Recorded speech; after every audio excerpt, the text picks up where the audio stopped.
Hi, Jim Bunch, founder of The Ultimate Game of Life, and welcome to Winning the Game of Weight Loss by Environmental Design. I was reading an article the other day that says, "Are your friends making you fat?" And I thought, what an interesting concept. And as I thought more about it, I go, is it really that your friends are making you fat? Or is it that all of your environments are making you fat? So ask yourself this question. How likely is it that a fish is going to be healthy if the water that that fish is in is contaminated? Well, think about it. The air that it breathes, the food that it takes in, every piece of its existence is wrapped in its environment. So if the water's clean, the fish can likely be healthy. But if the water's not clean, there's no chance that that fish is going to be anything other than toxic. Ask yourself this question. If we were going to make an unhealthy human, what environments would we have to have in place? It's pretty simple, right? You'd want to make sure that this human sat down and ate unhealthy foods like fast food or potato chips or things that clogged their system. You want to make sure that the drinks that they consumed were things that actually hurt them, not help them. And then finally, you want to make sure that this person didn't move much. They sat down, they watched TV, they were lethargic most of the day. That's how we create an unhealthy human. Add on top of that a person who's stressed out and not getting sleep, and you've got the formula for an extremely unhealthy human. So what does all this have to do with you? Ask yourself this question. Are your 9 environments making you unhealthy? In this first segment, I want to share with you an introduction to the 9 environments. In the second segment, I'm going to share with you exactly how to start to design environments so you have more energy, more passion, more vitality, so that your body is being cleansed instead of clogged. So grab a pen and paper, take some notes, and I hope that this helps you like it has thousands of people across the world. Let's begin in the very middle of this graph called the 9 environments of you.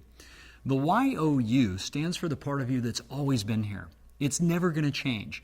At the time of death, your body, which is made up of physical mass, carbon, hydrogen, oxygen, nitrogen, begins to do what?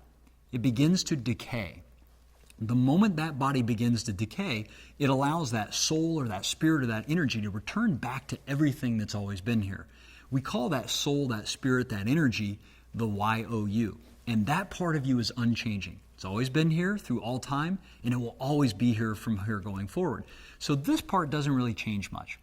But when you're born, you obviously get the body environment, and that body environment grows and it gets older and older until eventually it begins to decay. You also pick up this thing from the age of 0 to 10 called mimetics. Now, some people go, what are mimetics? Mimetics, quite simply, comes from the word memes. And what memes are is it's all the beliefs, all the paradigms, all of your views about life and health and wealth and happiness.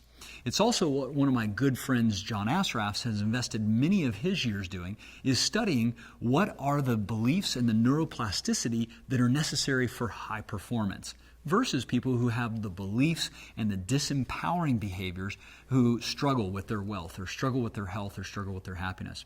So everything that you believe is wrapped up in your mimetics. And from the age of 0 to 10, your beliefs about yourself, your beliefs about your body, your beliefs about your finances, your beliefs about relationships, all of these beliefs are formed by 4 primary environments.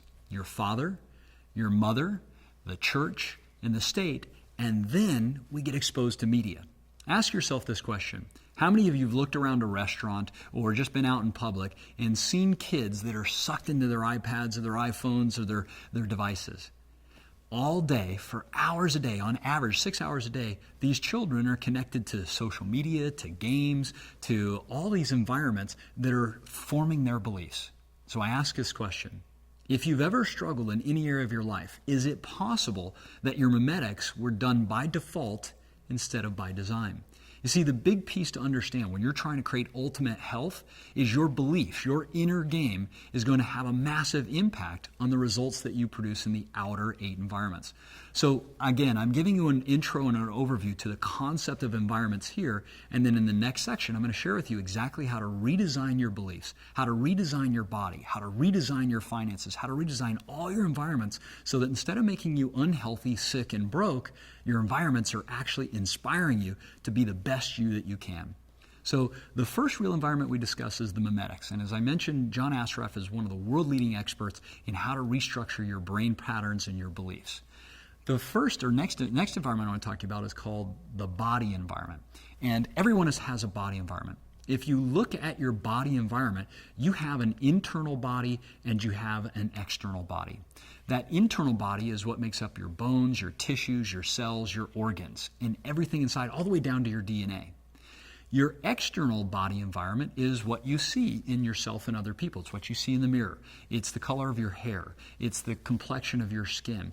It's actually your body frame. So my body frame started, for most of my life, I was about average to less than average height. I was 5'6" until I graduated high school. And then I shot up like a rocket while I was in college. I'm now 6'4". I've got really long arms and a thin frame, right?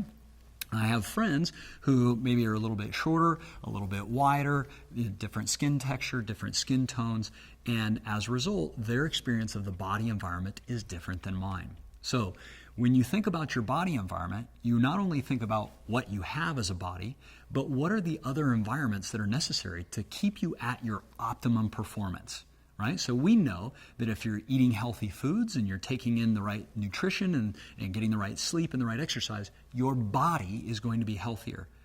But here's what I want you to ask your question for the rest of this content here. Ask yourself this: is it possible that the body that you have is the way that it is because of the rest of the environments? Is it possible that your environments are actually creating toxicity, low energy, a state of drag, instead of creating high performance? As I go through the rest of these environments, ask yourself, if you were to redesign your environments, would you have more energy? Would you be healthier? Would you be more vibrant and more alive? I bet that you, like tens of thousands of people before you, are going to have some insights in the next few minutes about what it takes to not just create short-term health, but long-term sustainable health. So let's go to the next environment called self. And self-environment, quite simply put, is who you are on the inside.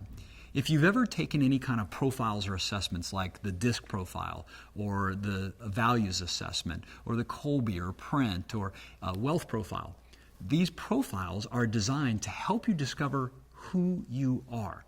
I call this your inner architecture, and there's about 27 different things that make up who you are.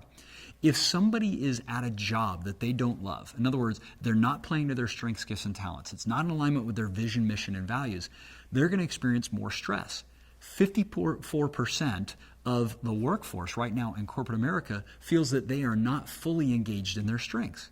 That causes stress and therefore an unhealthy body environment. When you are aligned with your self-environment and who you are, you're going to have more energy, more excitement, more passion, you're going to accomplish more, and overall, your health is going to be better and you're going to sleep better at night. The next environment is your spiritual. And some people go, what does my spiritual environment have to do with my health? A lot. Here's the difference between spirituality and religion. Let's talk about this for a moment. Spirituality is your connection with a higher power. Religion is two or more people gathered with a common belief. Now, there's 17 core religions right now that are mostly recognized around the world. Many of them disagree about some of their beliefs. However, the one thing that most of them have in common is a belief in a higher power. When you have a belief in a higher power and you feel that you have a purpose on earth, you have more energy, you have more passion, you have more excitement, and that has an impact on your health. The next environment is called nature. And some people go, well, how does nature impact my health? Well, I'm not talking about going out and hugging trees, but I am talking about the concept that nature is life. It's everything on this planet that's living. And if you were in outer space and you look down at this beautiful earth that we live in, and you ask yourself, what is it about this thing that provides life? Well, we all know that it's the air we breathe. And if it's toxic air, that's impacting our body. If it's healthy air, that's going to give us the energy that we need. What about the nutrition that we take in? What about the water? What about the foods? If those are high vibrational foods, we're going to have more energy. If we're eating processed, contaminated foods, guess what? It's going to eventually damage the body. It's going to make us more susceptible to disease and to illness. So nature isn't just something that's outdoors that we need to look at through windows and in postcards. Nature is something that our body requires in order to be alive. We're a part of nature, and everything living, whether it's the air or the water or the nutrients, has an impact on us. You want to do a test? If you've been under fluorescent lights, if you've been on concrete floors, if you've been stuck at a desk, notice how you feel. Do you feel inspired? or do you feel drained? Most people are going to feel drained. What happens the moment you take a walk on a beach? Or you kick your shoes off and you walk on the grass in a park? What happens the moment you get your body out into a live environment? You immediately feel better. One of the reasons is that there's negative ion exchanges between nature and your body. So if you want an instant boost to your health, go invest time outdoors. The next environment is called your physical environment. Your physical is everything around you. Take a look right now where you are. Are you in an office? Are you in your home? Are you out in nature? Are you in a car? Are you on a plane? Where are you watching this video? And look around. That environment's called a physical environment or your habitat. And most people bounce between three primary physical environments. Number one is their home. They have a bedroom and a bed that they sleep in. They have a kitchen that they feed in. And then they have the restrooms that they use and they get cleaned up in. That's their home environment. Then they go from the home environment to the car environment, right? Or some kind of transportation like a train, a plane, or a car. Then they take that to an office environment. Each of these environments are either adding to your energy or they're draining your energy. If the physical environment is full of clutter and chaos and confusion and broken equipment, what does that do to your energy levels?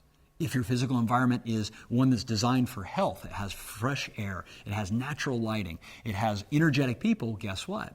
Your energy is going to be higher and your health is going to be better. Let's go to the next environment called your financial. Your financial is anything that has to do with money, anything that has to do with currency, anything that has to do with you creating cash, managing cash, or investing cash. It's from the macro to the micro. It's our world economy all the way down to your personal finance. When you think about your financial environment, are you inspired or are you expired? Do you have more energy or do you get drained? Are you dealing with financial mastery or financial struggle? This is an environment, and your beliefs, your memetics about this environment are going to obviously impact your health. The next environment is called your network, and your network is your extended relationships. If you work in an office with 5 people or 10 people or 5,000 people, that's part of your network. If you go online to Facebook or Twitter or YouTube or LinkedIn, these are social networks. And these networks have a huge impact on our ability to be healthy or unhealthy. As a matter of fact, some recent studies would suggest, and I'll share with you more about this in the future, but some recent studies would suggest that you not only have the wealth, approximate wealth of your 5 closest friends, but that you are likely to have the same health as your 5 closest friends. So look around at your network, look around at your relationships and ask yourself, do we engage in activities that make us healthy? Or on a Friday afternoon, instead of going to the gym, do we end up at a bar somewhere? Think about it. That environment, the physical environment of a health club versus the physical environment of a bar is going to strictly dictate your health. That's our networks. And your networks are either inspiring you to be happier, healthier, and wealthy, or your networks are expiring you to be unhappy, sick, or broke. The next environment, and the last one we'll discuss now just for the overview, is called your relationships environment. And I leave this for last because this is the one that is actually one of the most powerful environments for our health. If you're in a relationship that is fun and loving and inspiring, you have common interests, you have shared values, the likelihood of you being happier and healthier is way up here. If, on the other hand, you're in a relationship that is filled with drama or stress or chaos or constant friction, what does that do to your health? What does that do to your mental capacity? What does that do to your everyday existence? You see, this environment is one of the most powerful ones. It's also one of the hardest ones to shift long term, and here's the reason why. Your relationship environment is with another human. And guess what every other human has? 9 different environments. So one of the best ways to upgrade your relationship environments is to work on your own environments and watch what happens in your relationship. 99% of the time when somebody comes into one of our programs and they say, hey, my relationships are on the rocks, my finances are a mess, my body is not as good as it wants to be, where should I start? I share with them the best place to start is with your memetics and your body or your physical. The reason is you can see immediate changes and you have control of those. So I'd like you to take a moment now as we wrap this up and review the 9 environments. You may want to watch this a couple of times, but if this is a new concept for you, ask yourself, is it possible that I've been doing life by default instead of life by design? Life by design means that I'm consciously surrounding myself with environments that make me happier, that make me healthier, that make me wealthier. Because what most people don't realize is Most people are trying to use willpower to change their life instead of delegating their success to environments. When you learn how to properly craft environments to create more energy, more excitement, more passion, more of everything you want in life, when you learn how to design environments for that, you're going to be happier, healthier, and wealthier. And what a lot of people realize after their first introduction to this is that they've been doing life by default, that they've actually just allowed whatever environments to come in, and that has been controlling their experience. So I hope you found value in this. I hope you took some great notes.